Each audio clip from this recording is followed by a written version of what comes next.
Guys, welcome to my another blog. এখন আমরা কাকরাল ব্রিজে আসছি। এখানে আমরা কাকরালের ভিউ নিতেছি, আমার ফ্রেন্ড আর আমি। ঠিক আছে,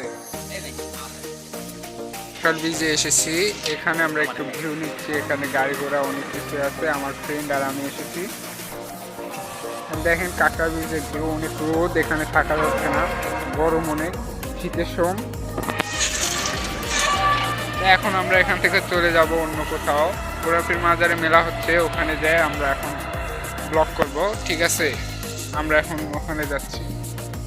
পরে ভাবলাম গোরাপীর না গিয়ে এখানে আপনাদেরকে ভিউগুলো দেখায়, অনেক সুন্দর ভিউ ছিল। এখানে কোনো মাঝি ছিল না, এই জন্য আমরা নৌকা চালানো পারলাম না, নৌকা চালাইতে চাইছিলাম। তারপরে ওইদিকে আরো দেখলাম যে ওইদিকে গেছিলাম, ওইদিকে ও মাঝি নেই, খালি নৌকা আছে। ওরা মানে এখন লাঞ্চ টাইম, খাবার খেতে গেছে। অনেকক্ষণ অপেক্ষা করার পর মাঝি আসলো না, এই জন্যে আমরা সিদ্ধান্ত নিলাম চলে যাব। তাই ব্লগটি এখানেই শেষ করছি। ভালো লাগলে চ্যানেলটি সাবস্ক্রাইব করবেন।